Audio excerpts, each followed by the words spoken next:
दोस्तों, मैंने पिछले वीडियो में आपके सामने बात की थी मल्टीपल एंट्री एंड एग्जिट की। सारे कंडीशन होते क्या हैं, क्या चीज़ें हमें फॉलो करनी चाहिए, क्या चीज़ें देखनी चाहिए और कब हम उसको इम्प्लीमेंट कर सकते हैं। तो ये सारा डिस्कशन मैंने अपने पिछले वीडियो में किया था। उसी वीडियो में मैंने एक टर्म यूज किया था, क्रेडिट ट्रांसफ़र पॉलिसी।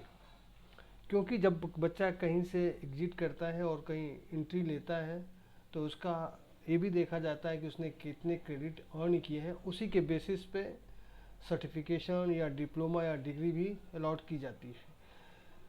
तो हम आज बात करते हैं, जब भी क्रेडिट ट्रांसफ़र होता है तो इसकी कुछ गाइडलाइंस होती हैं जिसे हमें फॉलो करना पड़ता है। तो आज इस पूरे वीडियो में हम डिस्कस करने जा रहे हैं कि basically what is credit transfer policy and how we can implement when someone is just exiting from one college and also entering in another college or university. So देखिए, बेसिकली क्या है कि हमने पिछले वीडियो में डिस्कशन किया था कि मल्टीपल एंट्री और एग्जिट का जो सबसे ज़्यादा बेनिफिट है, इसमें क्या है कि स्टूडेंट जब चाहे तब अपनी स्टडी को कंटिन्यू कर सकता है। जो उसका ड्रॉप आउट रेट है वो कम हो जाता है और ग्रॉस इन्वॉल्वमेंट रेशियो वो बढ़ जाता है, उसका जो मेन पर्पस था। तो इससे क्या होता है कि जैसे हम क्रेडिट ट्रांसफ़र की बात करते हैं तो इसमें स्टूडेंट को एक चॉइस मिल जाती है कि वो जहाँ चाहे पढ़ना वो उस यूनिवर्सिटी में पढ़ सकता है। सपोज उसने किसी यूनिवर्सिटी ए में फर्स्ट ईयर कंप्लीट किया, सेकेंड ईयर वो किसी और यूनिवर्सिटी में जाके कंप्लीट कर सकता है। मीन्स ही या she can transfer their credit. जितना भी क्रेडिट उन्होंने अर्न किया है according to day, they can shift from one university to another university. So अब जैसे स्टूडेंट जिन्होंने अपना कोर्स वर्क कंप्लीट कर लिया, एटलीस्ट फर्स्ट ईयर कंप्लीट किया है, means they are eligible to get something.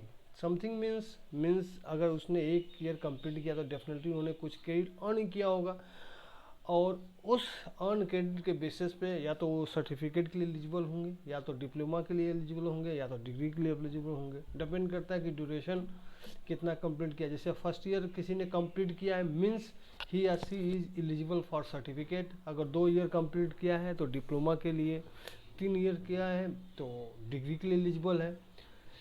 तो सारी कुछ चीज़ें डिपेंड करती है कि कितना आपने क्रेडिट अर्न किया है और आप आगे क्या करना चाहते हैं। So a student may be granted admission only through an admission process that will follow the same policy as for the fresh admission. However, a uniform credit system must be followed by all university to effect transfer of credit. अगर हम credit transfer policy की बात करते हैं, ये तभी possible है कि जब सारी इंडिया के university same grading system follow करें या यूनिफॉर्म ग्रेडिंग सिस्टम फॉलो करें। क्योंकि अगर आप देखेंगे तो इंडिया में अभी क्रेडिट ट्रांसफ़र पॉलिसी इतनी सक्सेसफुल नहीं है। रीज़न क्या है कि हर यूनिवर्सिटी का अपना अपना ग्रेडिंग सिस्टम है, अपना अपना क्रेडिट सिस्टम है। That's why this is main reason.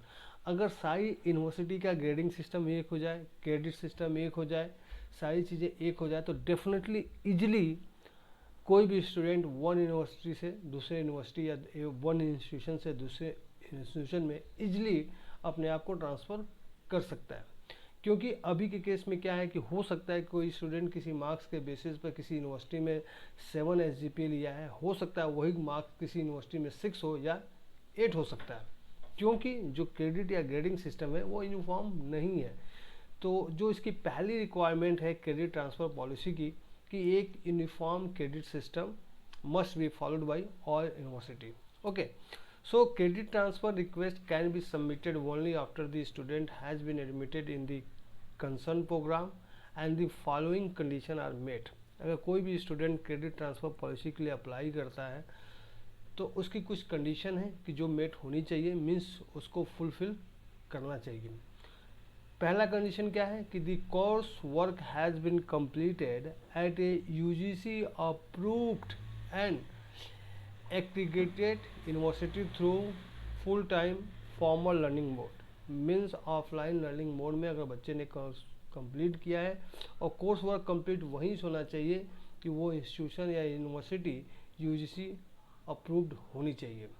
Okay, the university accreditation grade ranking is not lower than that of the university to which the transfer is sought. कहने का मतलब है कि मान लीजिए यूनिवर्सिटी ए है, उसकी रैंकिंग बी है और बच्चा जो जहाँ ट्रांसफ़र करना चाहता है उसकी रैंकिंग सी है, तो दैट इज़ नॉट पॉसिबल। बच्चा बी से ए और यूनिवर्सिटी में जा सकता है, मीन्स उस जहाँ बच्चा जाना चाहता है उसका ग्रेड प्रीवियस यूनिवर्सिटी के ग्रेड से ज़्यादा होना चाहिए। मीन्स अगर सपोज इसकी नैक ए है तो उसकी नैक ए प्लस होना चाहिए, तभी बच्चा कैरियर ट्रांसफ़र पॉलिसी अडॉप्ट कर सकता है। The course prescribe to the common minimum syllabus under UGC CBS system, okay, that should be prescribed.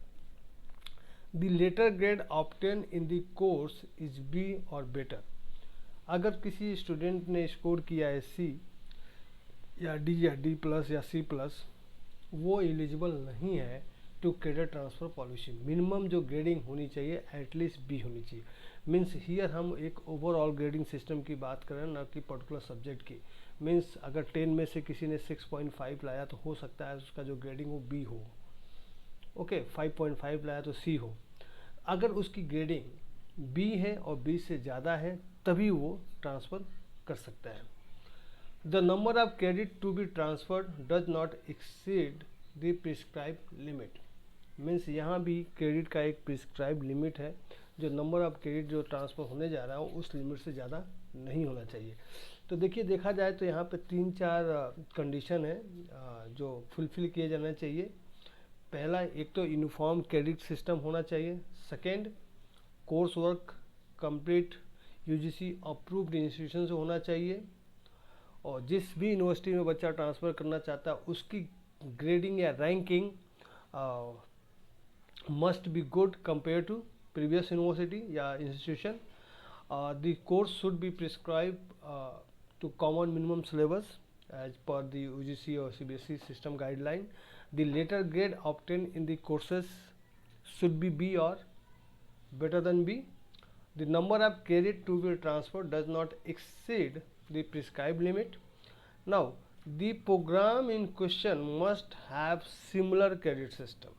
ये जो सबसे इम्पॉर्टेंट पॉइंट है, अगर मान लीजिए किसी ने फर्स्ट ईयर में कंप्लीट किया है बीटेक मैकेनिकल में, तो जो सिलेबस वहाँ चल रहे थे वही सिलेबस अदर यूनिवर्सिटी में होने चाहिए, तभी ये पॉसिबल है। अदरवाइज उस केस में आपको एक्स्ट्रा एफर्ट लगाने पड़ते हैं, जैसे उसके पेपर करवाने, something like that. But the programme in question must have similar credit system in particular modular और semester and the same numeric and later grading system along with common meaning of the term credit numeric terms। कहने का मतलब है same subject होने चाहिए, same credits होने चाहिए, same grade होने चाहिए। Means there are lot of conditions and which is required to fulfill whenever any student apply for credit transfer policy. Now, the time lapsed between successful completion of a certain courses of the program and the admission to which program transfer is sought needs to be considered। Means अगर किसी भी course का complete करने का duration N+2 है, means तो उसका course उसी ड्यूरेशन में कंप्लीट होना चाहिए। The maximum number of credit point that may be consider under a credit transfer need to be specified. तो ये डिपेंड करता है यूनिवर्सिटी टू यूनिवर्सिटी, कोई सी यूनिवर्सिटी कितने क्रेडिट ट्रांसफ़र करने के लिए एग्री करती है, ये डिपेंड करता है पर्टिकुलर यूनिवर्सिटी पे। Means that should be prior defined, तभी चीज़ें हो सकती हैं। एक comprehensive policy on credit transfer will have to be frame by each university. अगर कोई भी यूनिवर्सिटी इस तरह की सिस्टम में पार्ट लेना चाहती हैं तो firstly they have to plan how much credit या how many credit they are ready to transfer. So this is all about credit transfer policy. So if you have any question regarding this, तो please ask me and I will be happy to reply your issue question. Okay, thank you for watching this. Thank you.